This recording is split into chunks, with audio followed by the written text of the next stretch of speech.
Camaradrags! Beijinho longo e próspero para vocês. Eu sou Dimitra Vulcana e o tema de hoje é 8 perguntas que palestinos queer estão cansados ou cansados de ouvir. O debate sobre a Palestina, inclusive, ele é muito importante por causa da violência colonial sofrida pelo povo palestino. Dentre todas as violências, que são muitas, inclusive, podemos também pensar sobre a própria negação de que existam debates sobre pessoas LGBTQIA+, na Palestina e como eles se organizam. Outro ponto importante deste vídeo de hoje é para sairmos de uma perspectiva de colonizador branco salvador das queer palestinas. Mas antes, roda a vinheta aí. Doutora Drag! Pra gente não perder o costume, não se esqueça de se inscrever, camaradrags, aqui no nosso canal, curtir esse vídeo, compartilhar com seus e suas camaradas. Me sigam em todas as redes, que é Dimitra Vulcana, o nosso podcast Doutora Drag, e apoie o nosso projeto em apoia.se/Doutora Drag, o nosso PicPay, que é Dimitra Vulcana, ou o nosso Pix, que é doutoradrag@gmail.com. É com esse dinheiro que a gente paga os custos para manter o nosso canal e o nosso podcast, e o nosso grupo de estudo, e outras coisas que a gente anda fazendo também. Então, pra gente falar sobre esse tema, eu trouxe um querido, o Kais Hussein, que hoje está aqui conosco no Brasil, mas ele morou um tempo na Palestina também, é descendente de palestinos e é uma pessoa LGBT e também ativista pela libertação da Palestina. Desde que eu conheci o Kais, eu tenho visto muitos posts interessantes, então aproveitem e siga ele nas redes sociais. E antes de irmos para o tema, o Kais vai se apresentar aí para vocês rapidinho. Olá pessoal, eu me chamo Kais Hussein, eu sou jornalista e ativista queer pela libertação da Palestina. Eu sou descendente de palestinos, já vivi na Palestina, você pode acompanhar tudo isso, meus projetos, trabalhos, a minha vivência na Palestina lá nas minhas redes sociais. O arroba de todas elas é @okaizito, e hoje eu fui convidado pela maravilhosa Dimitra Vulcana para responder para vocês essas 8 perguntinhas que nós, queers ativistas palestinos, estamos cansados de ouvir todos os dias. Então bora pro vídeo. Agora, vamos para a pergunta número 1. Kais, Israel não fornece aos gays palestinos um refúgio seguro? Não, claro. Os muros do apartheid eles são pintados de rosa e banhados de glitter, né? E a gay palestina que fizer a melhor selfie entra, ganha um vale bem-vindo a Israel, bem-vindo a Tel Aviv. Gente, vocês vivem em Nárnia? Aonde que Israel acolhe refugiados? Israel cria refugiados no próprio território que eles mesmos colonizam. Não esqueçam que Israel é um país de regime colonial e não um país democrático. Então ele vai criando esses refugiados e por isso que a gente tem essa problemática com a comunidade queer. Porque nós, queers palestinos, né, aqueles que fugiram da Palestina, eles na verdade fugiram de uma realidade de opressão, extermínio e punição coletiva de seus familiares e de sua sociedade. Foram para a aclamada Tel Aviv para ver se eles eram respeitados e reconhecidos, mas na verdade eles vivem de forma ilegal, eles vivem em situações horrendas de vida. Raramente você vai ver um queer palestino vivendo em condições boas. E todos os queers palestinos que foram como refugiados para Tel Aviv são tratados como ilegais, ou seja, eles são presos sem contratos. Então, óbvio, somos acolhidos pelo governo israelense. Olha só. Pergunta de número 2. Essa eu acho que é, inclusive, disparada a mais frequente. Os palestinos não são todos homofóbicos? Deixa eu fazer uma pergunta. Todos os brasileiros são LGBT-fóbicos? Não, né? Infelizmente, a ótica que vocês no Ocidente têm em relação à representatividade ou representação palestina, até mesmo na comunidade LGBTQIA+, tende a ignorar realmente a diversidade enraizada na Palestina e na sua cultura. Vou resumir um contexto para vocês. Os palestinos vivem hoje sob uma ocupação militar e um regime de apartheid que, já dura décadas. Me explica como que movimentos sociais conseguem se desenvolver e lutar por justiça enquanto sofrem com um bloqueio extremo dos seus direitos, não podem ter liberdade de expressão, não podem se manifestar pacificamente, porque você tem colonos que te controlam e controlam o que você deve fazer no seu dia a dia. Atualmente, a comunidade queer palestina não contextualiza o ativismo à LGBTfobia especificamente, e sim a luta pela libertação do seu povo, o povo palestino. Imagina se no Ocidente a gente vivesse uma realidade que a Palestina vive hoje, em pleno século XXI? Será que a gente conseguiria distinguir ou conseguiria libertar algum movimento social em um sistema patriarcal, negligente e colonial que mercantiliza povos oprimidos? Enfim, né? Fica essa pergunta no ar. Pergunta número 3. Deve ser um saco, né, Kais? Inclusive, gente, esse vídeo nosso foi baseado no post do Kais e foram elaboradas por ele mesmo, viu? Mas é só como pergunta, vamos lá. Como você lida com seu principal inimigo, o Islã? Eu fico chocado com essa pergunta. Primeiramente, a gente tem que parar, né, com esse preconceito de achar que todo palestino é automaticamente muçulmano ou que a Palestina é toda muçulmana. Não, gente. Palestinos são diversificados e totalmente laicos. Existem cristãos, judeus, muçulmanos, palestinos, existem ateus, LGBTQIA+, existem feministas, pretos. Gente, nós somos diversos, né? Se você perguntasse para um palestino qual seria o principal inimigo dele, ele ia apontar a ocupação e o apartheid israelense. É bem simples, que sufoca e proíbe que os palestinos tenham a liberdade de expressão no nosso próprio território. É tão engraçado que os fundamentalistas mundiais gozam dos privilégios capitalistas e patriarcais e riem da nossa cara como movimentos sociais minoritários, né, gente? Por isso que a gente tá tão desunido hoje, porque nós viramos marionetes mercantilistas, infelizmente. Mas a gente precisa acabar com isso. E também acabar com esse papinho de que todo árabe é terrorista. Porque, na verdade, terroristas e fundamentalistas existem no mundo todo. Sabia? Não sabia? Pois agora você tá sabendo. É só dar uma olhada ali em quem governa o Brasil hoje em dia. Nós, queers palestinos, não vemos as religiões como alvos principais, tá? A gente sabe que a luta contra o fanatismo religioso, que adora interromper a nossa luta pelo respeito à diversidade sexual, existe e a gente luta sempre e critica muito. Mas a Palestina tem um objetivo principal que é a libertação de todos os palestinos de uma Palestina justa e democrática. E quando a gente fala sobre libertação queer, a gente tem que ter um entendimento que a Palestina e o nacionalismo palestino possuem um valor de ouro e uma história de ouro cultural que vai auxiliar na libertação da comunidade queer palestina. Pergunta número 4. Existe algum palestino assumido?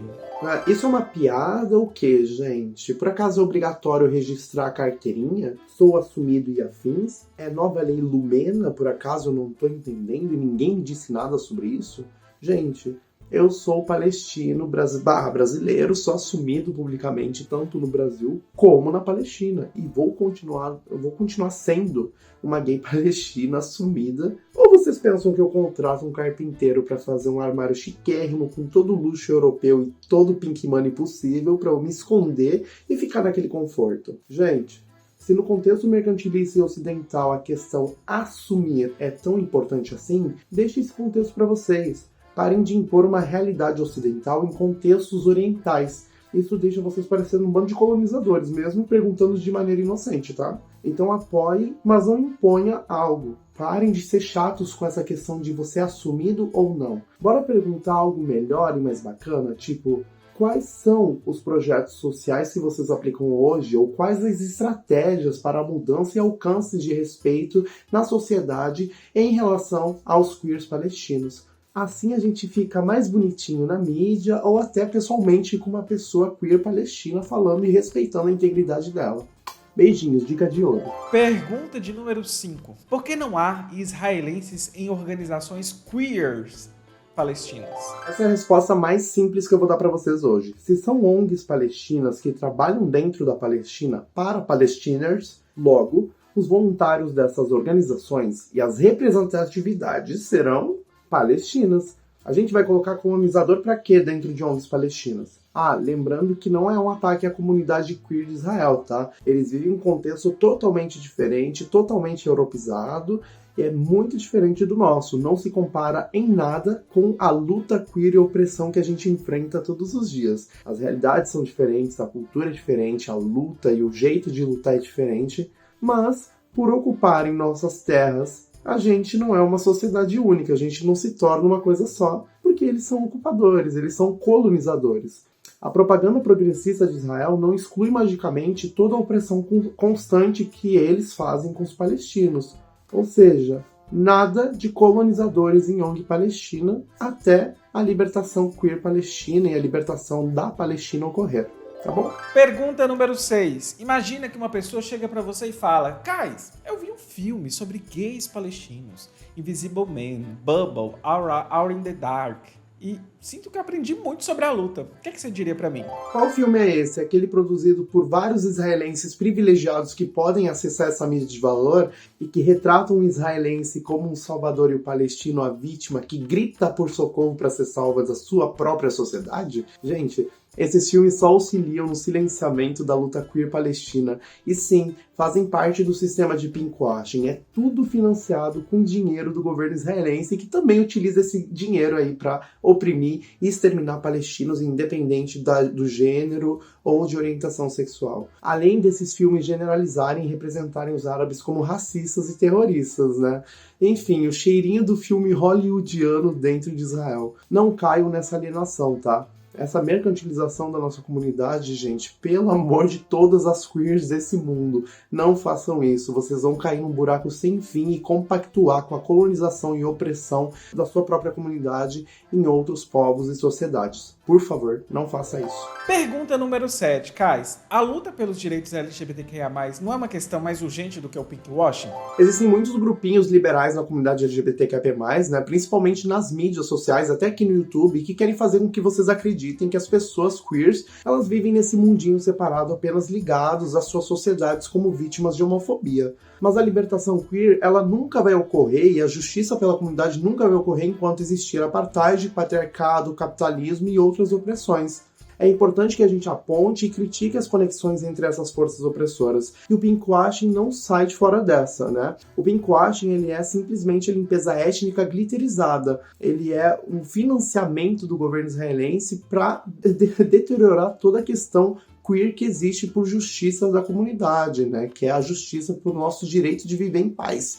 Quando você, por exemplo, da comunidade vem para cá e participa de eventos financiados pelo governo israelense, você acaba financiando o extermínio palestino, comprando coisas aqui, participando de festas, etc., que são financiadas e você acaba não sabendo. Por isso que o boicote e outros movimentos, eles existem para alertar, reeducar e chamar a atenção global para essas questões. Quando a gente critica o pinkwashing, a gente está fazendo uma recuperação histórica da Palestina, a gente está recuperando as nossas vozes e corpos e dizendo ao mundo o que queremos e como que a gente quer ser apoiado.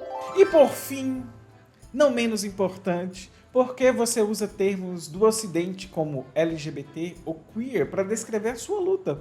Como você responde a essa crítica? Enfim, embora ocasionalmente a gente seja marcado como coniventes a Israel, ingênuos ou ocidentalizados, os nossos ativistas eles trazem décadas de experiência e análise dos contextos locais do imperialismo cultural e do orientalismo. A linguagem, ela é uma estratégia, mas não encobre a totalidade de quem a gente é e do que a gente faz. As palavras que ganharam valor global, como LGBTQIAP+, elas são, ou queers, elas são usadas com muita cautela em nosso movimento de base, porque essas palavras surgiram a partir de um determinado contexto e momento político. Isso não significa que elas carregam esse mesmo conteúdo político ou a mesma força quando a gente usa essas palavras, quando a gente desloca elas para o nosso contexto. A linguagem que a gente usa é sempre revisitada e ampliada através do nosso trabalho. A linguagem, ela catalisa as discussões e faz a gente pensar mais criticamente. Mas nenhuma palavra, seja em inglês ou árabe, pode fazer a mudança ou o trabalho de mudar alguma coisa. Apenas os movimentos sociais e por justiça de povos oprimidos e marginalizados podem fazer justiça social nesse mundo. Enfim, é isso. Eu respondi essas 8 questões que nós, palestinos queers, estamos cansados de ouvir todos os dias e responder a mesma coisa todo o tempo. Eu espero que vocês tenham aprendido um pouco comigo, e se você quiser aprender mais sobre a questão queer na Palestina e sobre a questão palestina no geral e se conscientizar com isso, brota lá nas minhas redes sociais e vem conhecer meus projetos e vem apoiar mais um queer dentro dessa comunidade maravilhosa que a gente tem. E eu acho que a gente tem que se apoiar, né? A gente tá nesses momentos.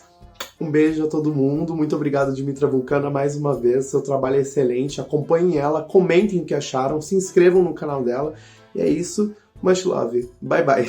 Enfim, camarada drags, espero que tenham gostado. Beijinhos longos e prósperos. E Kais, muitíssimo obrigada pelas colaborações. Não se esqueçam de segui-lo e antes de dar o tchau, aproveitem e entrem no nosso grupo de estudos organizado lá no Telegram, que é t.me/doutora drag. Nós temos o Discord, os links estarão todos aqui abaixo. A gente também tá lá na rede de streams. E se você quiser apoiar o nosso projeto, vai lá em apoia.se/doutora Drag. Nosso PicPay é Dimitra Vulcano e nosso Pix é doutoradrag@gmail.com. Bye!